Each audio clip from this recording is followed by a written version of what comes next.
Bonjour à tous. Bonjour, bonjour. Est-ce que je suis en live? On va attendre que quelqu'un se connecte. Bonjour, bonjour. Est-ce que quelqu'un est connecté? Alors, Flo est connecté. Adrien. Salut mon Adri. Bonjour, bonjour. Bonjour à tous. Aujourd'hui, on reçoit un très bon copain. Salut Hubs Ares. Comment ça va de Toulouse? Bonjour, bonjour Chris. Comment allez-vous? Allez, Flo qui nous rejoint sur le live.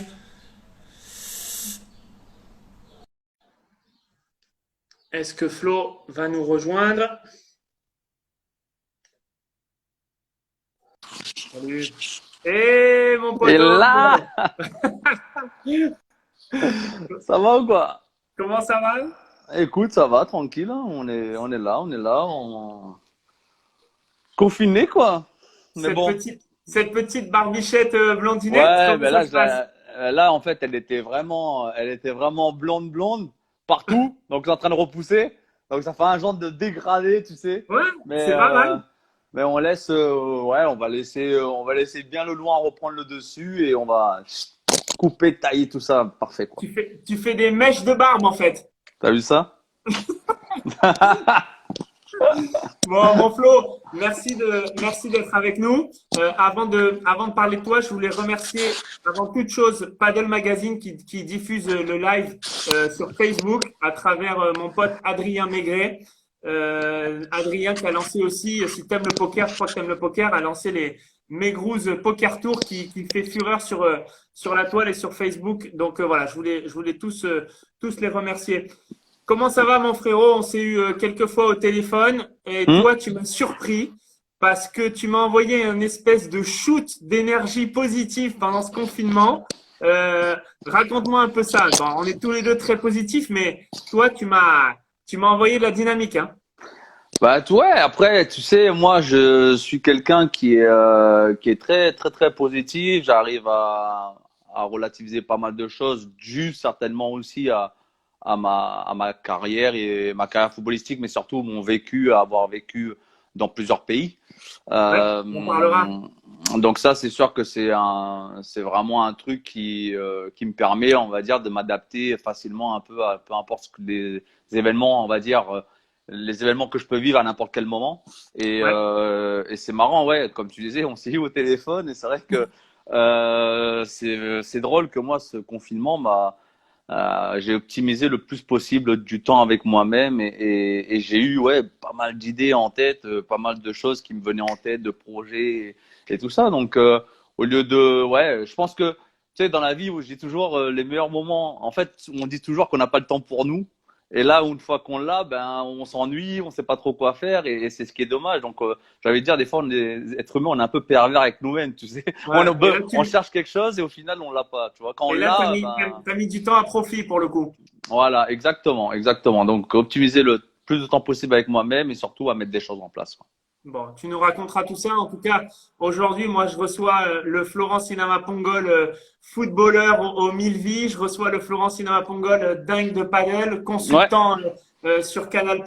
On va essayer de faire un petit tour d'horizon avec toi. Il y a tellement de choses à dire avec tout ce que tu as vécu dans ta vie. Mais on va essayer de faire un petit tour d'horizon. On va commencer par le début de ta carrière. Mon poteau, tu es formé au Havre, c'est réunionnais ça. évidemment. Big up à la Réunion. Big up à la Euh, Réunion.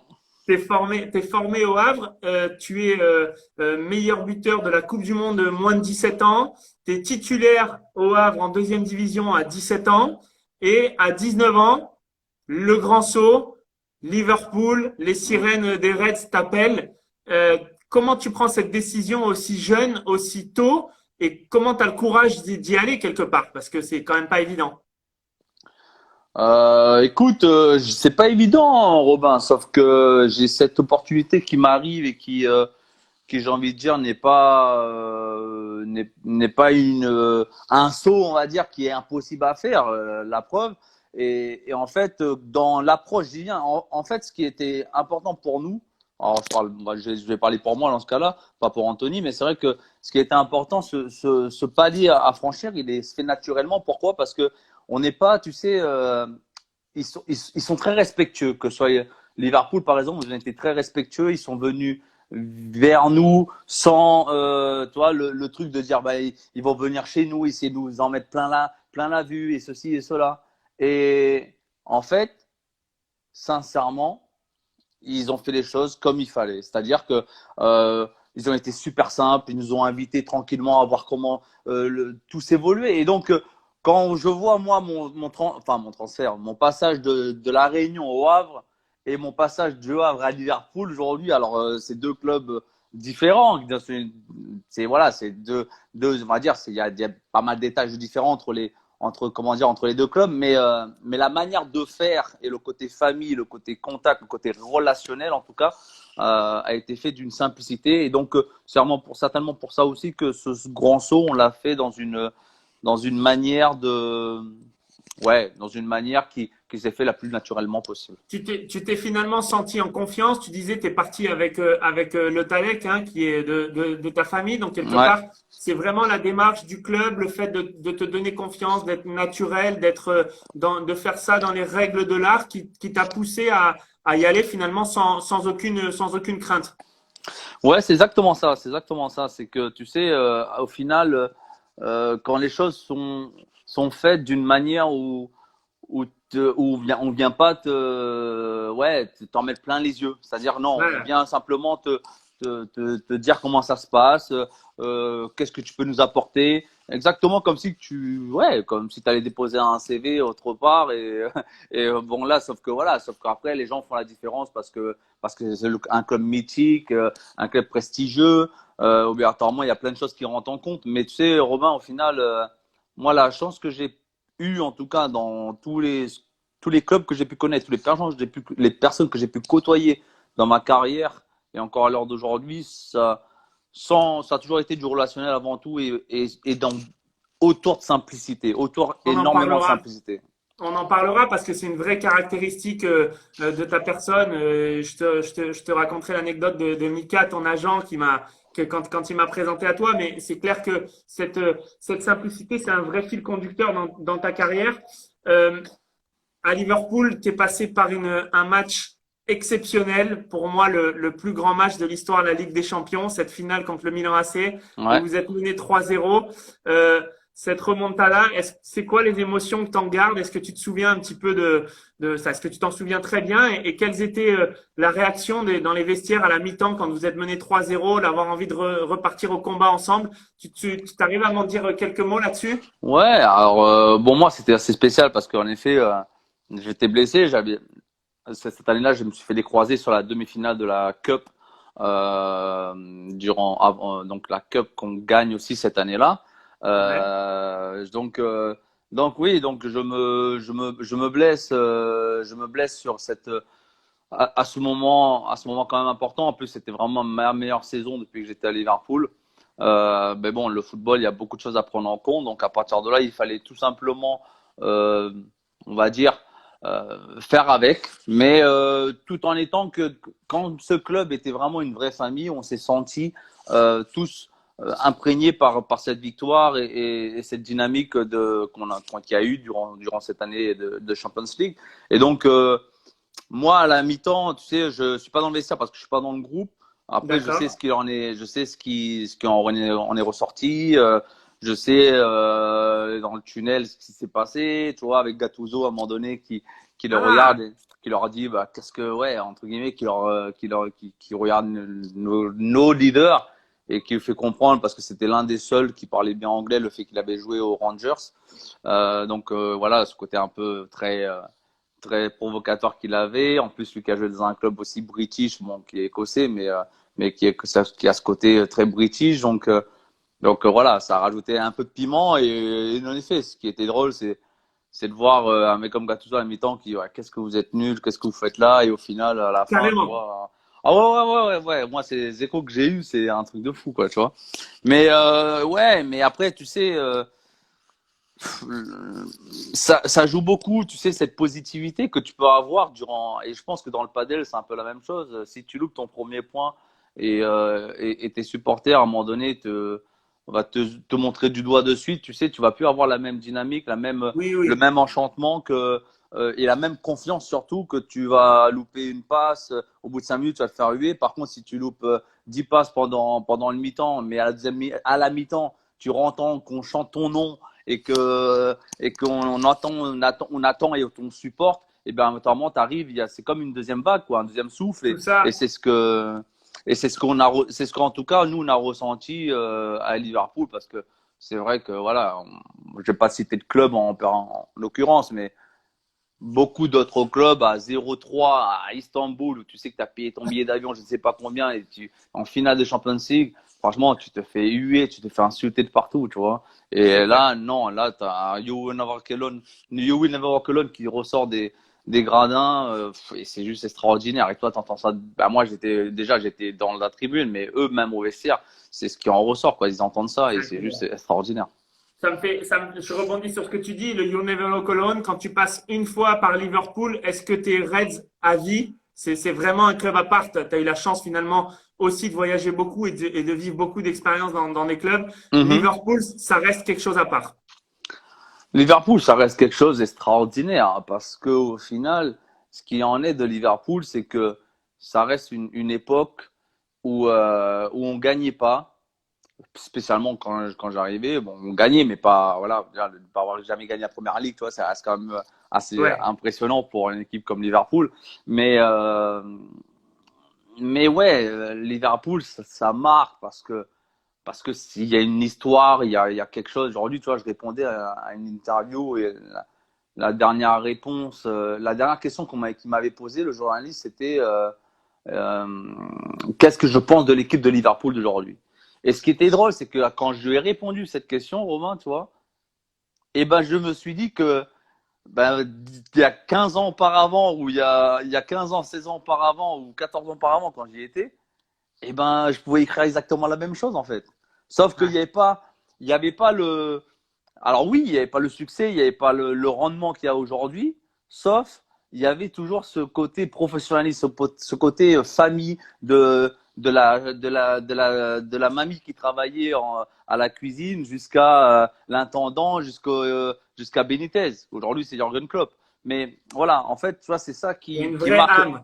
Voilà, il y a une âme dans ce club en tout cas et comme je dis, pour faire un grand club, il y a pas de sous personne. Tu vois ce que je veux dire, c'est que tout le monde doit être à une certaine hauteur et amener un professionnalisme en tant que supporter, en tant qu'intendant, en tant que joueur, en tant que kiné, en tant que peu importe, tu vois, en tant que secrétaire, tu vois, et il n'y a pas de secret. Et pour moi, c'est ma manière de voir en tout cas et comment j'ai ressenti les choses, c'est qu'il n'y a pas de secret quand tu veux créer un club qui a qu'une ligne directive, quoi.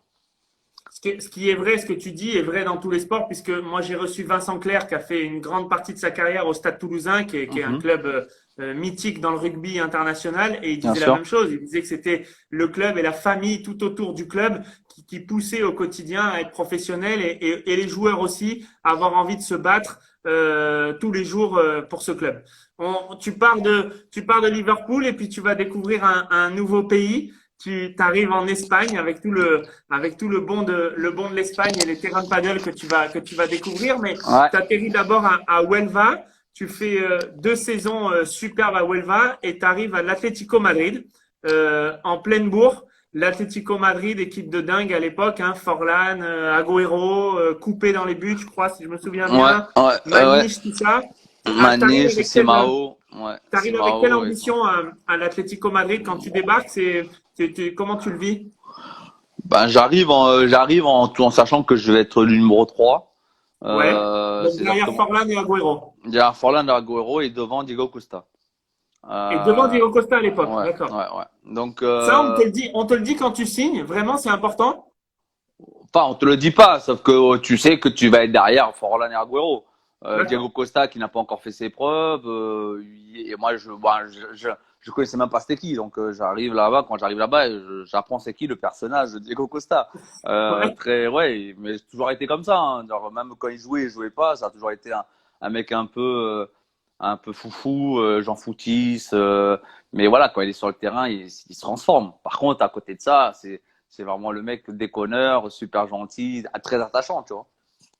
Et, euh, et ouais, quand j'arrive à Atletico, tout se passe bien parce que malheureusement pour Diego Forlán, il se blesse Je très me vite au souviens. bout de 2, 3 journées je crois, ben non, à la Previa, donc c'est-à-dire à la, ah ouais, on va pas le dire en espagnol parce que si je commence à dire Previa, Pendant la pré-saison. Pendant la le- pré-saison, il se blesse ouais, et je non, crois même pas qu'il est les titulaire préliminaires. d'entrée, non? Non, pendant la préliminaire, tu sais, les Previa, c'est les préliminaires de Champions League. D'accord, ouais, premier tour de Et Champions League. voilà, et en fait, les matchs, c'est les barrages, tu vois. Et on joue Ouais, contre Schalke et il se blesse. Et ben, je rentre de suite, moi, dans le moulin, en tant que titulaire avec Agüero, Forlan. Et au bout de 6 jours, au bout de 6 journées de championnat, je suis le El Pichichi de la ouais, Liga. Et ouais. sauf que bon, bah, quand Diego il revient, Forlan, lui qui avait déjà Dur. galéré, qui avait déjà galéré quand même, tu vois, jusqu'au parce que bon, quand tu vois le Diego, c'est un joueur qui a connu vraiment la titularisation à partir de 29 ans vraiment. Tu vois, c'est quelqu'un qui a tardé à être titulaire. Donc, si tu veux, Ouais. quand il réussit lui à être titulaire à Villarreal, où il explose tout, il a déjà 29, 30 ans, donc il est en pleine maturité, c'est le moment d'exploser. Et avant, il n'y avait que galérer, quoi. À Manchester, il faisait que des bouts de match et tout. Exact. C'est sûr qu'il n'allait pas me laisser comme ça venir, moi, de Huelva. Et en effet, bah, quand il est revenu blessure, il a mis de suite des choses au clair. Hein. Il a mis un triplé, boum. Et c'est l'année qu'il termine soulier d'or. Il termine avec D'accord. 32 buts, 32 buts, donc toute compétition confondue, et il termine soulier d'or des Comment championnats. tu, comment tu le vis, toi, un mec qui revient de blessure, un mec, un grand nom, Diego Forlán, Kun Agüero, comment le remplaçant, le buteur que tu es, le mec qui adore marquer des buts, entendre la foule, l'émotion, comment on vit un partenaire qui finit soulier d'or et finalement qui te donne très peu de temps de jeu, toi, en tant que remplaçant, comment ça se vit, ça? Eh ben, si t'es un peu con, si t'es un peu con, tu vas regarder d'un œil noir, d'un œil dégueulasse, d'un œil ceci, d'un œil cela. Si tu as un peu d'intelligence, tu vas le regarder en essayant d'apprendre comment ça se fait. Alors, essayer de comprendre les clés de Bravo. sa réussite. Et ces clés de sa réussite, c'est un mec qui vit que pour son corps, un mec qui vit en prévention permanence de toute blessure, un mec, quand il se réveille le matin, il va en gym, il va en fitness chez lui, il arrive au centre d'entraînement, il va en fitness, il s'entraîne et après l'entraînement, il va encore en fitness. Tu te dis, le mec, s'il est capable de répéter ces matchs-là, à ces allures-là, et à cette demande physique, à ce rythme-là, c'est qu'il y a une raison. Et je sais que lui, il vivait, ouais, il Et on parle vivait d'un avec mec, un, il vivait, on parle d'un mec qui a 29 ans, tu le disais, donc ouais, ouais, c'est-à-dire ouais, que ben non, il est toujours là, quoi. non, non, un mec, moi, quand je connais Atletico, non, il a 32 ans déjà. 32 ans. Ouais, Il a ouais. 32 ans quand je l'ai à Atletico, donc, un mec avec un corps, tu vois, on parle souvent de Cristiano. Si vous prenez des photos de Diego Forlán torse nu, je vous mets tous là, allez sur internet, regardez Diego Forlán torse nu, ça vaut le détour. C'est un mec qui Ouais, vit, qui a une hygiène de vie exceptionnelle. Il vivait avec un préparateur physique. Il d'accord. vivait avec un préparateur physique chez lui. C'est-à-dire Énorme, le mec énorme. énorme, quoi. Et il n'y a pas de secret. Donc à un moment donné, tu vois, souvent on dit ouais, ben le mec il a galéré jusqu'à 29, 30 ans, ouais. Sauf que toi, à un moment donné, il a eu un déclic qui a fait que boum, et ça a réussi Et quand tu vois qu'il enchaîne le mondial, le dernier en 2010, le mondial qu'il fait en Incroyable. Afrique du Sud, c'est C'est des meilleurs extraordinaire. joueurs du mondial, je crois. Ouais, ouais, ouais. Et donc voilà, il montre quelque chose qui vient de nulle part et en fait, comme je dis, quand toi tu me poses cette question-là, qu'est-ce que tu en retires? Et ben, t'en retires que mon coco, tu as 26, 27 ans, le mec il a 32 ans, il est capable de faire ça comme ça, donc tu as intérêt de prendre de la graine et de surtout pas regarder ça comme un échec, mais d'être chanceux, si tu veux, d'être Ouais, dans un effectif où tu as des gens comme ça, avec différents, ouais, on va dire différents, alors, c'est différents statuts, hein, parce que lui a ce statut-là de joueur expérimenté avec sa manière de travail. À côté de ça, un Kun Agüero qui est tout le contraire, qui va avoir 20 ans ou 21 ans et qui est le plus gros déconneur, qui fait que jouer aux cartes et boire du maté. Tu vois ce que je veux dire? Donc ouais, c'est deux choses différentes, mais t'en as un, c'est du pur talent, Et Ouais, t'en as, c'est différé. c'est du travail pur, quoi. Donc, c'est ce qui est toujours intéressant, tu sais, dans Toi, tu l'as vécu partout. donc, tu l'as vécu comme un apprentissage beaucoup plus Ouais, qu'une concurrence quelque part. partout, Robin, partout. Ouais, Aujourd'hui, quand on me demande pourquoi tu es resté simple comme ci, comme ça, pourquoi tu es assez accessible, j'ai envie de te dire, quand tu apprends avec les Anglais, que tu arrives dans un vestiaire comme Michael Owen, Steven Gerrard, Carragher, qui sont des mecs humainement parlant, d'une humilité et de simplicité extraordinaire, comment tu veux, toi, derrière, mener une carrière en te la racontant ou en ouais. pétant plus haut que. Voilà, quoi, tu vois. Ouais, Donc, et finalement, c'est aussi cela qui, c'est au moins une des réalités du sport, c'est que quand tu restes humble et travailleur, mine de rien, il y a quand même pas beaucoup d'erreurs, quoi. Sur le long terme, c'est quand même ce qui paie, quoi. ouais, ce sur le long terme, c'est ce qui paie. Mais après, tu sais, comme je te dis, il y a l'intelligence de l'homme. Que tu veuilles ou pas, on en revient toujours à la même chose. Moi, quand on parle de footballeur, moi, franchement, ça me saoule quand j'entends ce terme-là, en fait. Parce que pour moi, le footballeur, il n'existe pas. Tu vois, Hmm. c'est l'homme, quoi, avant tout. Bien C'est sûr, l'homme, bien sûr. c'est l'homme qui va désigner ou qui va montrer le type de footballeur que tu seras. Non, non, Mais, mais c'est évident. Et puis mais l'intelligence de l'homme fait souvent l'intelligence du sportif, c'est évident. exactement, exactement. Donc, et c'est en permanence, en fait, ce genre de réflexion où, les footballeurs, ils sont comme ci, ils sont comme ça. Non, là, quand on parlait des footballeurs, à un moment donné, il faut pas oublier que vous atteigniez l'homme, quoi, que la Bien personne sûr, que c'est. bien sûr. Et c'est ça que les gens, des fois, ont du mal un peu à comprendre par rapport aux sportifs de haut niveau. Ou même, j'ai Alors, envie de te dire, parce que les gens, c'est même les sportifs de haut niveau qui n'arrivent pas à, certainement, eux, des fois aussi, de se dire que le côté homme, côté humain qu'on va dégager, c'est la chose qui est la plus importante. qui restera, ouais, je suis d'accord avec toi. À cette époque-là, donc tu joues très très bien à l'Atlético en début de saison. Bon, après, Hmm. Forlan finit soulier d'or, mais ça correspond aussi à ta première sélection, ta seule sélection en équipe de Ouais, France. Toi qui as vécu dans toutes les sélections de jeunes, ouais. c'est quoi l'émotion, la fierté de porter le maillot en A? C'était incroyable ou pas? Tu as joué contre la Ouais, Tunisie, hein, je crois. c'était. Ouais, bah après, je pourrais en faire trois. Hein. Enfin, je pourrais en faire trois sélections. Le problème, c'est que la première, Raymond, il a eu l'intelligence de faire son, comment dire, tu sais, c'était lui qui avait relancé les A et les A primes, là. Oui, oui, je me souviens très bien. Tu avais joué en A prime, tu avais mis un doublé en A prime, je Ouais, crois. j'avais mis un doublé, j'avais été sur tous les coups. Donc ça aurait pu, tu vois, me faire déjà une sélection s'il n'y a pas eu ces A primes là, qu'il n'y aurait eu qu'une seule sélection. Et, euh, et après, non, c'était double confrontation quand je suis appelé en A, sauf que contre la Roumanie en Roumanie, j'étais pas dans le groupe et j'étais pas rentré. Enfin, donc D'accord. j'étais dans des gradins avec d'ailleurs avec je me rappelle plus avec qui, je crois il y avait Athème aussi, je crois Ben Arfa et un autre, je crois ou je sais plus si on était deux, je crois. Et après, ouais, Tunisie au Stade de France. Donc, on va dire, ça va, le faire à domicile, c'est pas trop mal non plus, quoi, tu vois. Solide, solide. C'est quoi? C'est vraiment le Graal pour un joueur, toi qui as tout connu en plus dans les générations de jeunes, toucher le A et en équipe de France, en termes d'émotion, de sensation, il n'y a pas plus haut. Ouais, bah, surtout comme tu viens de le dire, surtout dans mon cas, dans le cas où moi j'ai gagné, j'ai gagné avec l'équipe de France. J'ai fait partie des sélections plus jeunes et c'est sûr que tu as comme une sorte de logique, tu as envie de gravir les échelles, les échelons avec tout le monde, quoi, tu vois. Ouais. Et ça, c'est ce qui est important ou c'est ce qui te tient à cœur, si tu veux, quand tu as connu les sélections de plus jeunes avec le maillot tricolore. On verra par la suite. Hein, il y a des voyages, des déceptions, des blessures, Ouais.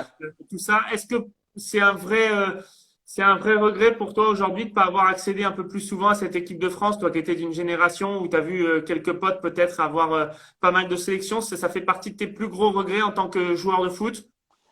Oui, ben, bien sûr, parce que vivre des. En fait, l'équipe de France, c'est une fierté, mais c'est surtout une super belle aventure, quoi. Parce Ouais, que c'est une aventure de génération qui ne se perd pas, tu vois, qui va toi, tu viens placer aujourd'hui en tant que sélectionneur de l'équipe de France.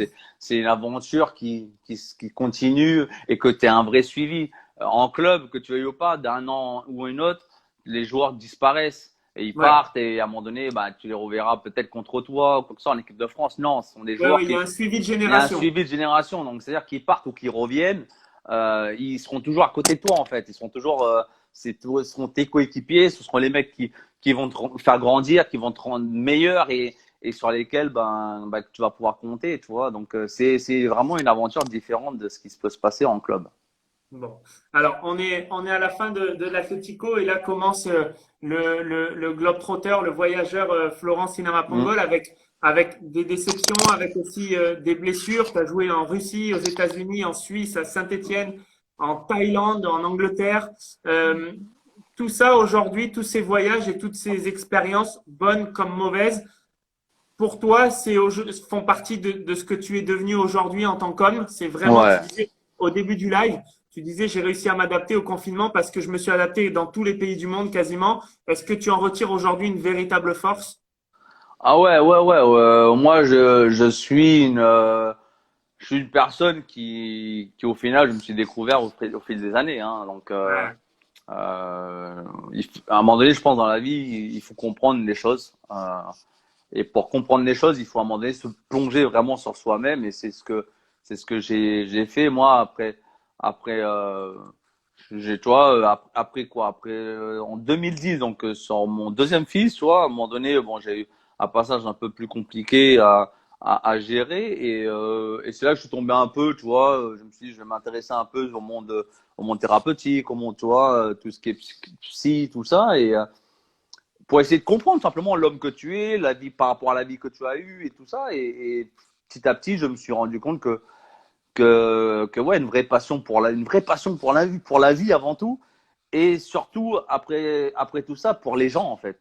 Une vraie passion génial. pour les gens, une vraie passion pour rencontrer les gens, discuter avec les gens. Toujours voilà, même des trucs bêtes, mais je pourrais être en retard pour un truc s'il faut parler un sujet de conversation, et c'est pas grave, tu vois, je le ferai, tu vois. Mais parce que c'est ma façon d'être et c'est ce côté où, où je pense que dans toutes les personnes que tu puisses rencontrer dans ta vie, ce sont toujours des portes que tu ouvres pour ta vie. Tu vois ce que je veux Bien, dire? Et complètement. ça, je Ça me pense que parle. beaucoup de personnes aujourd'hui ne sont pas spécialement conscients de ça en toujours essayant de rester dans leur zone de confort avec des personnes qui on va dire, qui leur entourent. Le problème, c'est les personnes qui t'entourent, souvent, sont les personnes qui prennent parti, qui Exact, sont jamais neutres, et donc, entre guillemets, qui complètement. ne font pas spécialement avancer. Qui peuvent te Euh, polluer quelque part voilà, même. qui peuvent que polluer. Un exemple tout con, tu as un problème de couple, tu vas parler à ta meilleure amie, elle va aller dans ton sens, tu vois ce que je veux dire? C'est Et c'est clair. pas spécialement ce qu'il te faut pour avancer dans ton couple ou peu importe, ou dans la vie de tous les jours. Et en C'est fait, sûr. ouais, le voyage, connaître des différentes cultures, des différentes personnes, dans différentes langues, dans différentes manières de penser, dans différentes thèmes de nourriture, dans différentes manières de agir quand il fait chaud, quand il fait froid. Toi, toutes ces choses-là, en fait, tu te dis, waouh, c'est un truc de ouf parce que tu vis jamais la même chose de la même manière, Ce qui est peu clair, importe. Et pourtant c'est une planète, la planète, c'est le monde, quoi. Mais ah, les gens vivent tellement différemment partout et ça te permet de relativiser les choses et indirectement d'être une personne passionnée par la vie, mais surtout par comprendre et accepter comment est la vie. Et ça, bravo. c'est deux choses, je pense, différentes. Tu vois, un truc tout bête. Aujourd'hui, quand je suis chez Canal, j'ai mon émission, l'émission de King of the Day, quand on prépare et tout ça, et on fait le truc. Tu vois, moi, j'étais voir, par exemple, qu'est-ce qu'ils font les graphistes. Tu vois, parce que l'émission, elle est belle, mais en effet, l'émission, elle est belle parce qu'il y a des mecs qui travaillent, quoi, tu vois. Bien Et sûr. donc, si à un moment donné, je fais que ce que moi, j'ai On te envie, donc demande. on te demande, Hmm, à un moment donné, tu peux pas. Donc, sauf que moi, ce qu'on me demande, il faut que j'arrive à détailler sur des images de ce qui s'est passé durant le week-end. Et donc, c'est moi qui les choisis, c'est moi qui les mets en place, sauf que je peux pas demander quelque chose, d'accord? Je peux pas demander, en fait, un truc à quelqu'un fais-moi ce montage-là. Si moi je suis pas au courant, qu'est-ce qui est possible de faire en tant que bien graphiste ou en sûr, tant que le mec qui monte, tu vois? bien Et sûr. donc voilà, des fois ça te prend 5 10 minutes, mais de voir comment ça se passe, de voir le travail qui est fait derrière. Parce que ce qui est passionné, tu vois, il y a Vincent Vince l'écuyer là, c'est d'ailleurs si l'émission c'est celui avec qui je prépare à chaque fois mes dernières avant ouais, avec qui je monte mes fiches, avec qui me fait les montages, avec qui on décide tous ensemble. Et Génial. c'est l'un des mecs qui me met super bien surtout, tu vois. C'est beau Vince ça. Lécuyer, Et, il est là. et dis-moi, parmi toutes ces cultures, tu disais hein, le froid, le chaud, tu as fait la Russie, la Thaïlande, t'as vu beaucoup, tu as vu Chicago, tu as vu bon, des tas de pays. De quelle culture le Florent Sinapangol il se rapproche le plus? Laquelle t'a apporté le plus en tant qu'homme? Tu parlais de spiritualité, j'imagine que la Thaïlande, ça a dû quand même continuer à te faire évoluer, non? Ouais, à me faire évoluer. Oui, alors ouais, je pense que tout le monde attend ça en fait. Tout le monde attend la Thaïlande, la Thaïlande, la Thaïlande, la Thaïlande parce que c'est exotique, que ça part. Et en plus c'est marrant, c'est comme si tu venais de connecter avec Airpo là qui dit peux-tu nous parler en détail c'est au même moment, tu vois. Et ouais, non, je pense que culturellement parlant, ouais, la Thaï culturellement parlant pour ce que t'as tout ce que t'as que tout ce que comportait la vie en elle-même et ouais, la Thaïlande, ça reste quand même une aventure extraordinaire, quoi. Franchement, c'était juste le feu. Et finir de cette manière-là et continuer ouais, à avoir ce côté adrénaline football, avoir ce côté euh, super super intense parce que tu vois moi j'ai connu là tu vois tout le monde j'ai connu un événement ouais, assez fou là-bas parce que j'ai arrêté le championnat aussi au bout de 4 mois après la mort du roi. Donc le championnat Ouais. était figé. Moi, j'avais rejoint le club. Mon club, il était dernier. Donc on avait gagné quelques matchs. On pouvait se sauver. Ils ont arrêté le championnat à la fin, avant la fin du championnat. On est descendu. Rétrogradé, Rétrogradé, rien à dire. rien à dire. Tu te tais, tu Il n'y a bosses. pas, il y Et a pas Olas qui là, râle. Là, non, il y Jean-Michel a Aulas, il dit rien, là. là, si tu veux, à un moment donné, la hiérarchie, tu ne peux pas aller contre ça. Moi, je voulais me rebeller, mais j'ai compris que bah non, On valait mieux pas. vaut mieux pas. Et donc après, voilà, après, je me suis trouvé un challenge quand même parce que j'aurais pu partir.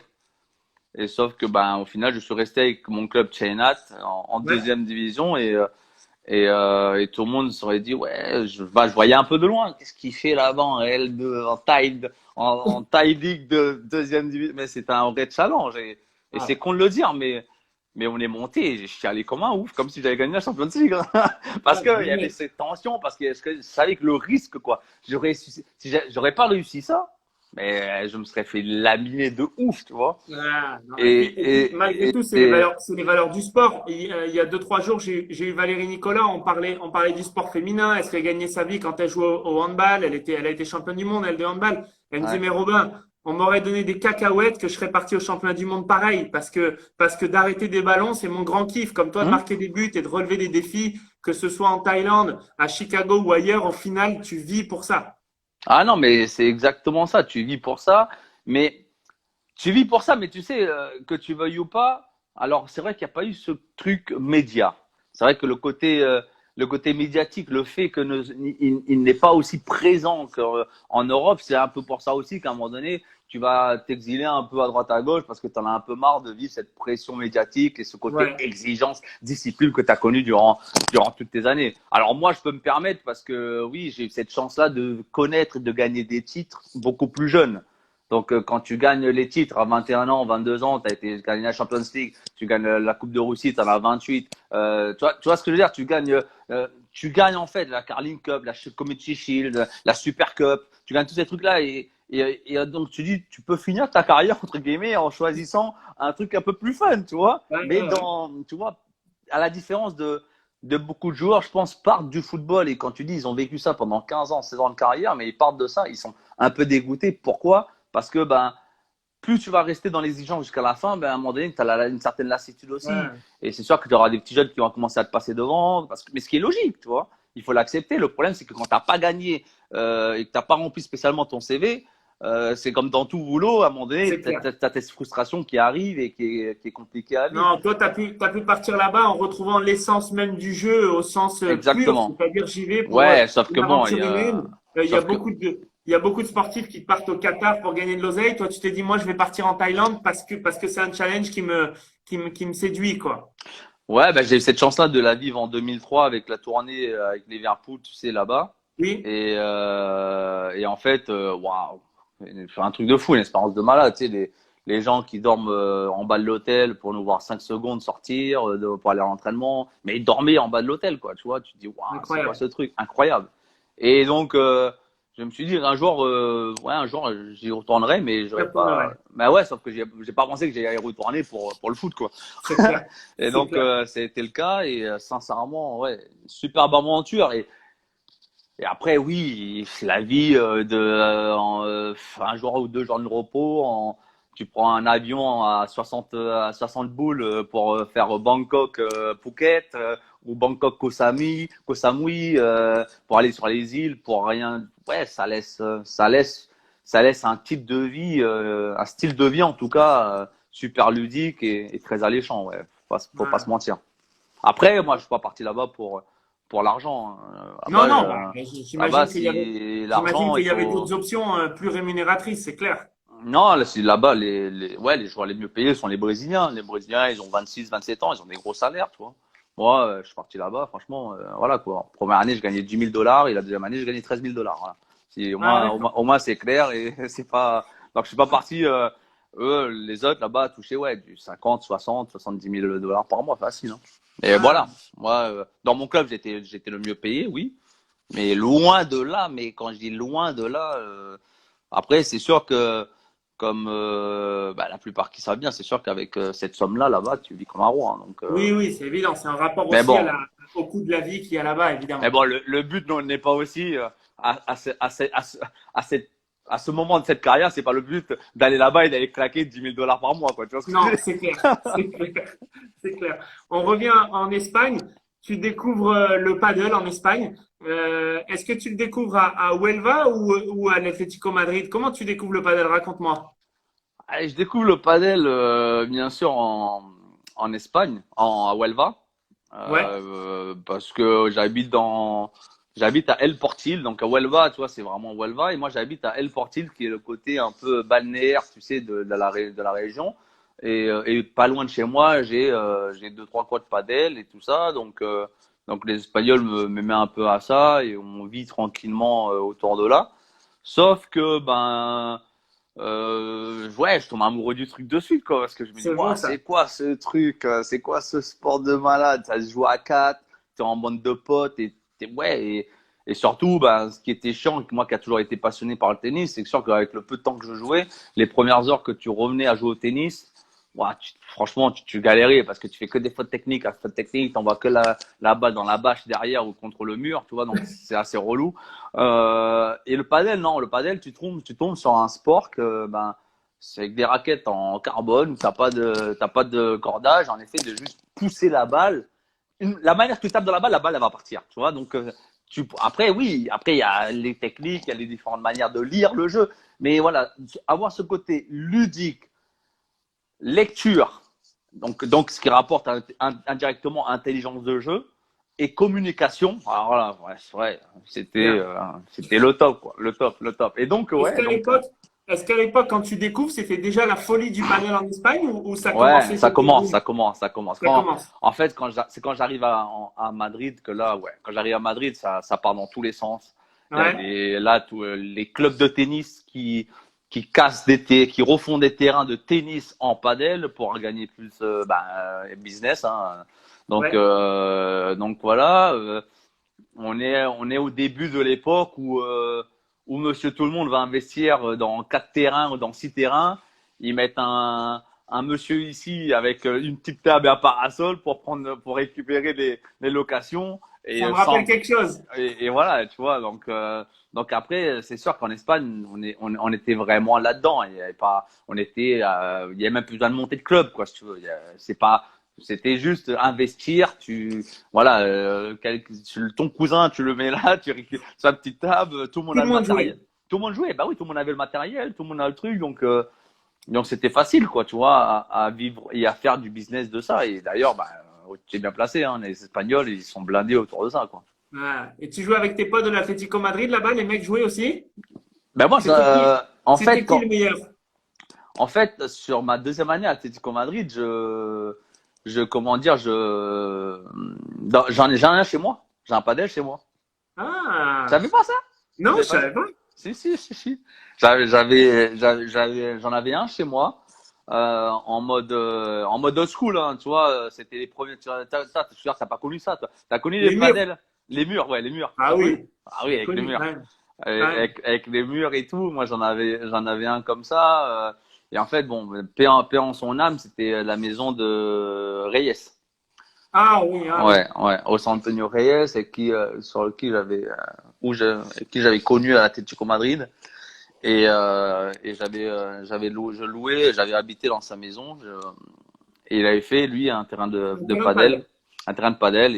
Et on faisait, waouh, les après-midi barbecue autour de la piscine et padel avec, il y avait, entre Gabi, l'ancien capitaine, Très bien. Roberto, Roberto, les deux gardiens d'ailleurs, il y avait Roberto qui est le gardien maintenant de West Ham, qui est d'ailleurs qui n'arrête pas de se faire allumer depuis le début de saison parce qu'il fait des saisons pas trop terribles. Comment il s'appelle le gardien de oh là là, Asenjo, le gardien de Oui, Villarreal. oui. Ouais, ça, mais j'ai Coquet, tu Ok. vois, ouais, j'ai toutes ces photos là qui exceptionnelles, tu vois, on commençait avec et en fait à cette époque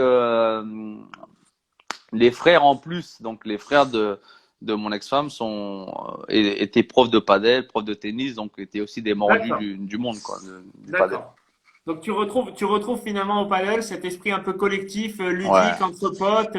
Vous jouez entre potes du vestiaire, vous vous chambrez et ça ouais, passe ouais, les grave. après-midi à la maison en train de jouer quoi. Mais c'était exceptionnel, exceptionnel. Et en plus, moi, j'habitais pas trop loin du centre d'entraînement, donc et bon, c'est vrai qu'à Madrid, quand tu habites pas dans Madrid même, à côté, tu vis assez bien, on va dire. Ouais. Tranquille, franchement. Moi, je sais que tu étais passionné, que tu l'es toujours, puisque tu as même investi dans Real Padel Club à l'époque, Exactement. dans ce premier club de paddle en France. Donc, je t'en remercierai jamais assez, puisque pour moi, c'est mes plus belles années professionnelles que j'ai vécues là-bas, et c'est en partie grâce à toi et à tous les copains footeux qu'on mené cette aventure Bah, tu de sais, main de maître. après, le truc, c'est que moi, j'avais cette idée-là. Bah, de toute façon, je pense que Michael, il t'avait dit, Ouais, celui qui a l'idée de monter ça, c'est moi quand je reviens 2 ans auparavant. ouais, Et je reviens en parler à mon agent, à Michael. ouais. Sauf que, ben, à cette époque-là, personne connaît le truc, personne, même lui, il connaissait même pas. Et pourtant, il jouait au tennis, il adorait ça. Et Ouais. sauf que, quand il arrive, tu sais, c'est toujours pareil. Quand c'est un sport nouveau, quelque chose de nouveau, t'as pas spécialement envie d'aller tout seul dans le délire, quoi. Tu vois ce que je veux dire? C'est C'est-à-dire, clair. et moi, Finalement, j'étais le bienvenu, en fait. quoi? Mais attends, mais moi, quand il me rappelle 2 ans après, et je reparle de ça, et il me dit, en fait, tu vas même pas savoir et tout, qui j'ai rencontré. Il me dit, j'ai rencontré sur un séminaire à Monaco, le champion de France de padel. Et là, je regarde, je dis, mais un champion de France? J'ai dit, bah, champion de France, il y a un championnat, il y a une fédé. Et il me dit, et là, qu'il me dit, bah ouais, tu n'imagineras jamais, c'est qu'en France, il y a une fédération de padel, mais il n'y a pas de club de padel. C'est vrai. Et là, C'était ça à l'époque. je lui dis, mais arrête, c'est pas possible. Et il me dit, franchement, par contre, je vais être sincère avec toi. Il me dit, le mec là que j'ai rencontré, il s'appelle Robin. Et il me dit, lui, bah, c'est sa passion, c'est sa vie. Et il est prêt à tout quitter de ce qu'il faisait. Bah, je dis, mais il fait quoi? Il me dit, il est agent immobilier et tout.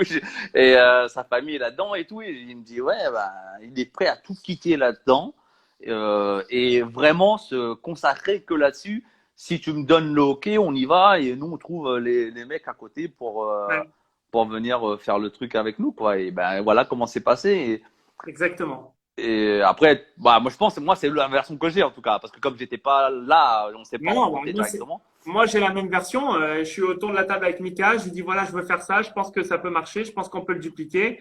Qu'est-ce que t'en penses? Il me dit, moi, tu peux pas mieux parler qu'à moi. Flo, il est complètement accro. Il m'en avait parlé. Et puis après, sur la table, il a amené à l'époque Olivier Giroud, Jérémy Toulalan et Mhm. Seth Grenier qui avait aussi mis des billes là-dedans. Donc non, c'était pour moi, c'était exceptionnel.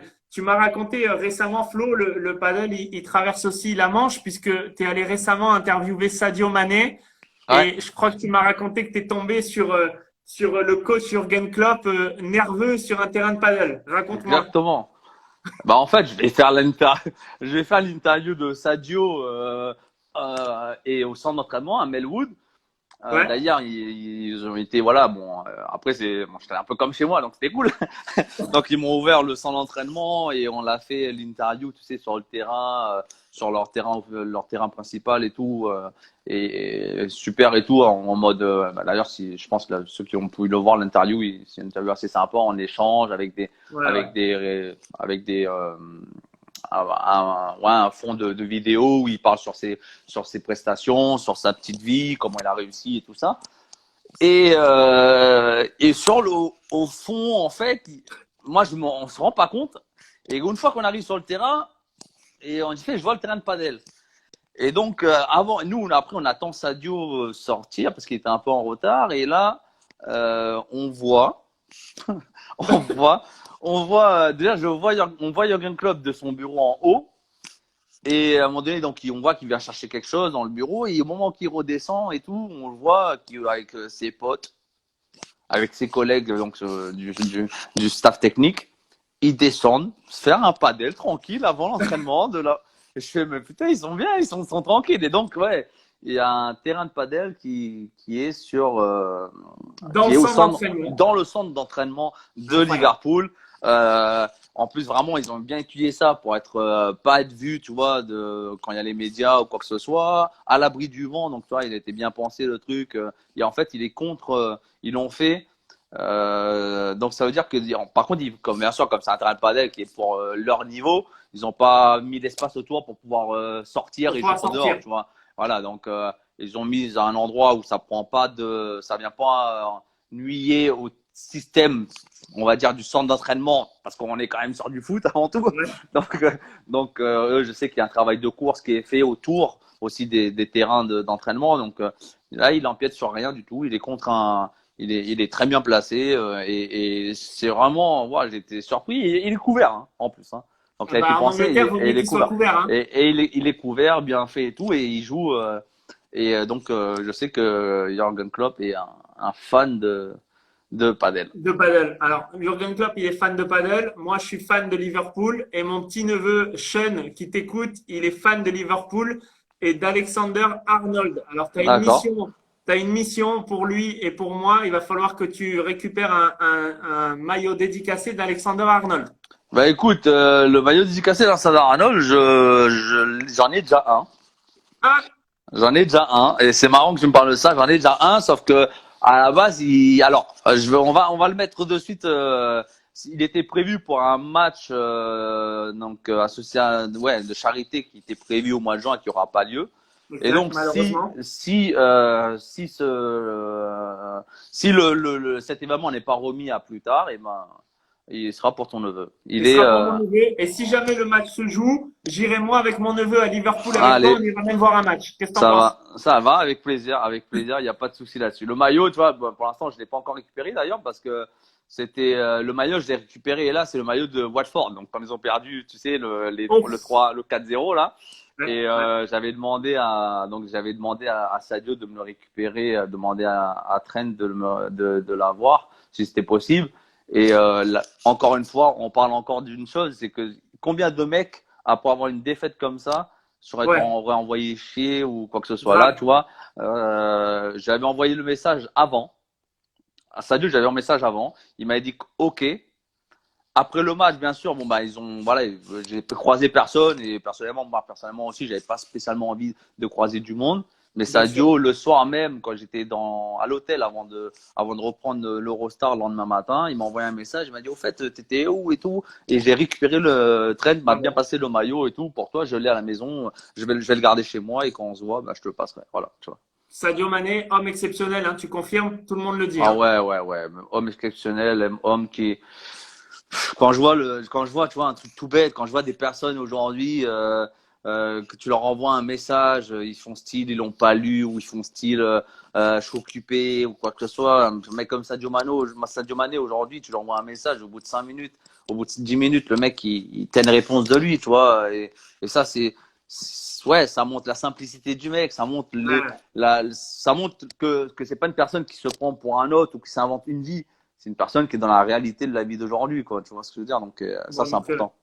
tu vas pouvoir l'inviter au tournoi des célébrités de paddle. Est-ce que tu le prendras en équipier pour jouer avec toi ou tu préfères jouer avec moi? Arrête, ne balance pas des dossiers de suite encore. Laisse ça pour notre, laisse ça pour notre organisation en mode. Je suis sur le coup, on est sur le coup, tu le sais, hein. Ouais, non, bah écoute, franchement, oui, c'est le genre de personnage que j'aimerais bien faire des choses et continuer à faire des choses avec parce que c'est des personnages qui sont très qui sont très demandés. Pourquoi? Parce que ce sont des personnages qui sont avant tout très abordables et avec Ouais, qui on a un vrai échange, avec qui on arrive à avoir des vrais moments de relationnel. Tu vois, c'est pas du fake quoi. Et ouais, ça, hélas, dans le milieu d'aujourd'hui, il y en a tellement qu'au final, ces mecs-là, ça se fait très rare. Ça se fait très rare. Mais ça, il n'y a pas, y a pas de secret aussi. S'ils réussissent à ce niveau-là, c'est qu'ils mettent aussi toutes les chances de leur côté, tu vois. c'est clair. Et mais ouais, mais après ouais, j'aimerais bien de faire ce que tu viens de dire. Mais bon, On on va va s'en planifier ça. occuper. On On va va s'en s'occuper de occuper. ça. Ben attends, padel, franchement, et faire un truc de ce genre-là, ce serait le top. Il va vite falloir que le confinement se termine, que je vienne te voir à Paname pour faire un petit paddle. Tu arrives à jouer à Paris de temps en temps ou impossible? Non, non, pas, franchement, depuis, non, je joue par contre, ici, j'ai joué à Tu es près au Havre, de, toi, là? non, là, je suis au Havre, mais je joue, où est-ce que j'ai joué? Juste avant Caen, il y a un pote à moi il y a un pote à moi, ben, en fait, un ami de Nicolas Touriol, Oui. il y Il a un joue ami de beaucoup, Nicolas, Nico Toriol. alors, je sais pas s'il joue beaucoup, je sais Je confonds avec Thibaut Leroll. Je confonds avec Thibaut non, Leroll qui joue non, beaucoup. ouais, non, Nicolas Touriol connaît du monde qui joue beaucoup. D'accord. Et donc, un ami à lui qui est sur Deauville, qui est sur Deauville et qui a un restaurant là-bas, qui joue beaucoup avec ses potes et tout. Donc, on a été joué déjà trois quatre fois, ouais. Trois quatre D'accord. fois ici en Normandie. Il est couvert, donc ça va. Maintien, maintien la forme, hein. Ouais, bah on essaye de maintenir la forme. Ça va. Je suis dans de bonnes mains. Je suis bien entouré pour ça, donc ça va. C'est cool. Bon, génial. Mon Flo, merci pour tout. Ça me fait toujours énormément plaisir de te voir. J'espère qu'on aura l'occasion de se voir rapidement. Moi, tu sais, j'ai des nouvelles fonctions, donc je vais un petit peu moins jouer que les années précédentes. Ça me permettra aussi de venir vous voir plus souvent à Paris et Ouais, ailleurs. mais tu dois Et je- voir, tu dois regarder plus. Tu dois plus regarder aussi comment dire, tes joueurs ou tes mes joueuses. joueuses, Oui, mes tes joueuses, joueuses. pardon, tes joueuses. C'est vrai, t'es sur l'équipe Oui, féminine, ça oui, c'est non, vrai. mais c'est clair que ça fait partie de ma mission, mais je vais essayer de me dégager un petit peu plus de temps pour le projet que tu connais et pour essayer de qu'on se voit et qu'on passe un bon moment ensemble sur le terrain de paddle. Avec plaisir, mon Robin, avec plaisir. Et merci à toi, merci Merci, mon pote. à ceux qui nous ont suivis. Merci, j'ai eu parce que, enfin, petit merci à la team King of the Day parce qu'il y en a beaucoup là qui étaient Merci là. à la Team King of the Euh, Day. On va continuer à il y suivre avait Clément cette belle émission. Télégon, il y avait Vincent Lécuyer, le reste j'ai pas vu, mais c'est vrai que il y en a pas mal et ça c'est cool parce que bon, bah, c'est eux qui font partie de ma nouvelle vie Génial. professionnellement parlant, tu vois. Et si j'avance aussi bien, c'est Je vais qu'au final, terminer, je vais terminer là-dessus puisque tu me laisses l'opportunité de le ouais. faire. Mika Manuelo, quand j'ai rencontré Mika, il me dit, tu vois, Florent, c'est le genre de mec qui peut pas rater sa vie. Il est trop souriant, il est trop communicant, il est trop humble, il est trop avenant, il aime trop les gens pour rater sa vie. Il ne peut lui arriver que des belles choses. Et je le confirme puisque je sais que tu es un homme heureux et que tu véhicules de très belles valeurs. Et la preuve, c'est que quelques années après, on est encore ensemble à faire un petit live. Ah bah oui, il faut. Ça me touche beaucoup. Ah, c'est cool, merci à toi. Et après, c'est facile pour Mika de dire ça parce qu'au final, j'ai jamais changé d'agent. Et fidèle en plus. Donc ouais. Et ce qui était important, c'est que, on va dire, hein, et tu le connais très bien, il voit de ce côté-là, mais sans lui, j'aurais jamais été aussi cette personne avec cette stabilité, euh, parce que c'est quelqu'un, comme je disais, les amis c'est bien, mais c'est quelqu'un lui qui était tout en même temps, tu vois. Et Je ça pense que permet de. c'était quelqu'un qui pensait à l'homme plus qu'au joueur aussi Ah ouais, beaucoup. mais aujourd'hui, s'il a 65 joueurs sous contrat, dont 38 professionnels, et qu'il a réussi dans ce milieu-là, c'est C'est qu'à pas un pour moment rien. donné, c'est pas pour rien et c'est que bien basé sur du relationnel avant tout. C'est clair. Merci, mon Flo. Merci à toi, mon gars. Allez, vite, je t'embrasse. Bisous aux Bis. petits. Hein. Ouais, avec plaisir. Ciao, ciao. Ciao, ciao, mon Romain. Ciao. Merci à tous. Bonne journée, bonne fin de journée. Ce week-end, un grand live avec un ancien joueur de tennis, 4e mondial, qui n'est pas français. À très bientôt. Merci.